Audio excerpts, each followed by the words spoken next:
மழை தூவி ஊர்வலம் நடக்கின்றது.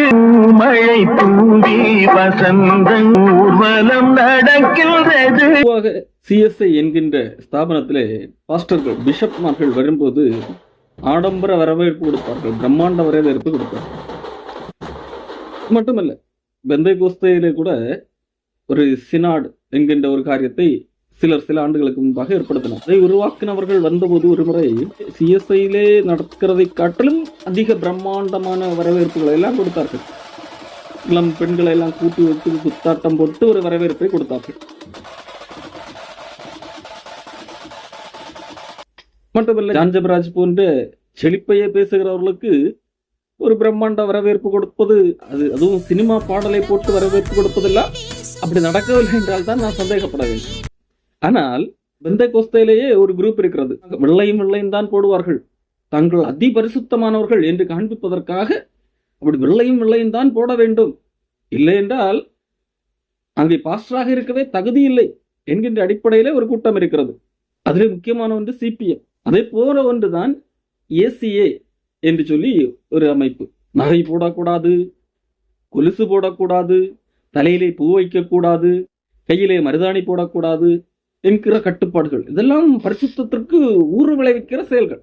தான் பெண்ணாயிருக்கிற காரணத்தினால் தலையிலே பூ வைப்பதோ, தான் பெண்ணாயிருக்கிற காரணத்தினால் கையிலே மருதாணி வைப்பதோ அது தகுதியற்ற செயல், அது உலகத்துக்கொத்த வேஷம் தரிக்கிற செயல் என்கிற அடிப்படையிலே பயங்கரமாக பேசுவார்கள். யாரை பிரியப்படுத்துறதுக்கு நம்ம வாழ்ந்துட்டு இருக்கிறோம்? உலக மக்களுக்கும் நமக்கு என்ன இருக்கணும்? வித்தியாசம் இருக்கணும். விசுவாசிகள்னு சொல்றாங்க, பார்த்தா தெரிய மாட்டேங்குது. இந்த திருவிருந்துக்கு தலை ஃபுல்லா பூவை வச்சுக்கிட்டு கையெல்லாம் மருதாணி, இது என்னங்க இது வேஷம்? இது அப்படிப்பட்ட நபர் கேப்ரியல் தாமஸ்ராஜ் என்கின்ற நபர் சமீபத்திலே ஒரு இடத்திற்கு போகிறார், சிறப்பு விருந்தினராக போகிறார். அப்போது என்ன நடந்தது என்பதை நீங்கள் பாருங்கள். எல்லாரும் கைகெடுத்து வரவேற்பு கொடுக்கிறார்கள். அதே போகும்போது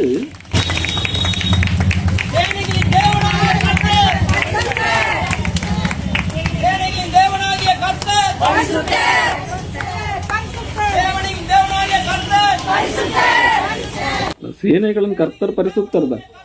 ஆனால் அது எப்போது சொல்லப்படுகிறது பார்த்தீர்களா? கேப்ரியல் தாமஸ்ராஜ் அப்படி நடந்து வரும்போது கேப்ரியல் தாமஸ்ராஜுக்காக சொல்லப்படுகிறது. இப்போ இங்கே யார் சேனைகளுடைய கர்த்தர்? கேப்ரியல் தாமஸ்ராஜ் வரும்போது சேனைகளுடைய கர்த்தர் பரிசுத்தர் என்று சொல்லி புகழப்படுகிறது என்று சொன்னால் இங்கே யார் சேனைகளுடைய கர்த்தர்? கேப்ரியல் தாமஸ்ராஜ் சேனைகளுடைய கர்த்தரா? ஒருவேளை நீங்கள் அவருக்கு முட்டு கொடுக்க வேண்டும் என்றால் ஒரு ஐடியா வேண்டும் என்றால் சொல்லித்தரேன். கேப்ரியல் தாமஸ்ராஜுக்குள்ளாக சேனைகளின் கர்த்தர் வாசம் பண்ணுகிறார். அவர் தேவனுக்கு மிகுந்த ஊழியர் என்கிறதுனால் சேனைகளின் கர்த்தர் அவருக்குள் வாசம் பண்ணுகிற காரணத்தால் அவர் வரும்போது கர்த்தரும் கூட வருகிறார் அல்லவா? ஆகவே தான் கேப்ரியல் தாமஸ்ராஜ் வரும்போது சேனைகளின் கர்த்தர் பரிசுத்தர் பரிசுத்தர் என்று சொல்லி முழக்கமிடப்பட்டது என்று வேண்டுமானால் முட்டுக் கொடுக்கிறார். ஆனால் அதிலே ஒரு பிரச்சனை இருக்கிறது. கேப்ரியல் தாமஸ்ராஜுக்குள்ளாக சேனைகளின் கர்த்தர் இருக்கிறார், ஆகவே அவர் வரும்போது சேனைகளின் கர்த்தர் பரிசுத்தர் என்று சொல்லி நீங்கள் சொல்வீர்கள் என்று சொன்னால், அப்ப அந்த கூட்டம் நடத்துகிற அந்த ஒட்டுமொத்த மக்கள் வெள்ளையும் சொல்லையும் போட்டிருக்கிறீர்கள் அல்லவா? அந்த மக்களிடத்திலே சேனைகளின் கர்த்தர் வாசம் பண்ணவில்லையா? கேப்ரியல் தாமஸ்ராஜுக்குள்ளாக மட்டும்தான் வாசம் பண்ணுகிறாரா என்கின்ற ஒரு கேள்வி வரும். அதற்கு ஆமா, எங்களுக்குள்ளே கர்த்தர் வாசம் பண்ணவில்லை, அவர் மட்டும்தான் உன்னதமான ஊழியர், ஆகவே அவருக்குள்ளாக மட்டும்தான் கர்த்தர் வாசம் பண்ணுகிறார் என்று நீங்கள் சொல்ல வேண்டியிருக்கு. அப்படி வருகிறாரா? அப்படி வந்து கொண்டிருக்கும் போது சிறுவர்கள் தொடங்கி பெரியவர்கள் வரைக்கும் எல்லாரும் பாதையிலே பூ போட்டு அவரை வரவேற்கிறார்கள். அவரும் எந்த மறுப்பு சொல்லாமல் அவர்கள் பூ போட்டு வரவேற்கிறார்கள் என்று சொல்லி அந்த பூக்களின் மீது பாதம் வைத்து நடந்து போகிறார். காரணம், இவர் சேனைகளின் கர்த்தராயிட்டு. அன்றைக்கு இயேசு கிறிஸ்து எருசலேமுக்கு வரும்போது எல்லாரும் துணிகளை எல்லாம் விரித்து இலைகளை எல்லாம் போட்டு உன்னதத்திலே ஓசன்னா என்று சொல்லி அவரை வரவேற்றார்கள். காரணம், அவர் கர்த்தர். இன்றைக்கு அதை போல சம்பவங்கள் வட இந்தியாவிலே ஒருத்தர் நிகழ்த்தி காண்பித்திருக்கிறார். வரும்போது இலைத்தலைகளை எல்லாம் போட்டு வரவேற்பு கொடுக்கிறார்கள். பாதத்தை பெண்கள் எல்லாம் முத்தம் வேறு செய்கிறார்கள். காரணம், இவர் இந்த மக்களுக்கு இவர்தான் கர்த்தராக இருக்கிறார், இவர்தான் கடவுளாக இருக்கிறார். அதை போலத்தான் இங்கே தமிழ்நாட்டிலே தாமஸ்ராஜ் ஒரு கடவுளாக இருக்கிறார். அன்புக்குரியவர்களே, இந்த வெள்ளையும் வெள்ளையும் போட்டுக்கொண்டு தங்களை அதிபரிசுத்தவர்களாக காட்டிக் கொண்டிருக்கிறவர்கள் மக்களிடத்தில் எதை விதைத்திருக்கிறார்கள் தெரியுமா? நாங்கள் தான் இங்கே பூமியிலே கடவுள், உங்களுக்கு ஏதாவது நன்மை நடக்கும் என்றால் எங்கள் வழியாகத்தான் கடவுள் செய்வார். ஆகவே நீங்கள் அந்த அளவுக்கு எங்களுக்கு கனத்தை தர வேண்டும் என்கின்ற ஒரு காரியத்தை மக்கள் மனதிலே விதைத்திருக்கிறார்கள். இதைத்தான் இன்றைக்கு மக்கள் அவர்களுக்கு செய்து கொண்டிருக்கிறார்கள். சிலர் முட்டுக் கொடுக்கலாம், இது எங்க பாஸ்டர் மேல ஒன்றும் தப்பு கிடையாதுங்க, அந்த சபை மக்கள் பிரியத்தினால் அப்படி செய்தார்கள், எங்க பாஸ்டர் என்னங்க செய்ய முடியும், எங்க பாஸ்டராங்க இப்படி கேட்டு வாங்கினாரு என்று சொல்ல முடியும். லாஜிக் சரிதானே, சரியான ஒரு பாயிண்ட். ஆனால் உங்க பாஸ்டருக்கு வாய் இருக்குதானே, இப்படி பூ போட வரும்போது ஸ்டாப், நான் சாதாரண மனிதன் என்று சொல்லி இருக்கலாமே. அல்ல, அந்த நேரத்தில் வாய் பேச முடியாமல் ஆகிவிட்டதா? இல்லை, அவர் அதை என்ஜாய் பண்ணுகிறார்கள்.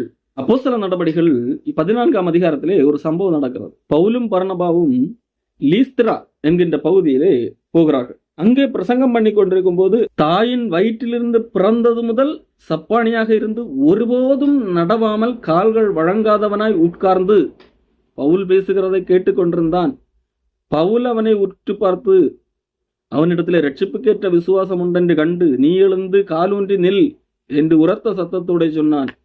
உடனே அவன் குதித்து எழுந்தான். இன்றைக்கு மேடையிலே வித்தை காட்டுவார்கள் அல்லவா, போலியான அற்புதங்களை எல்லாம் செய்து காட்டுவார்கள் அல்லவா. உங்களுக்கு காய்ச்சல் குணமானது, கட்டி குணமானது, இந்த இடத்துல ஒரு வலி இருந்தது, அது காணாமல் போனது.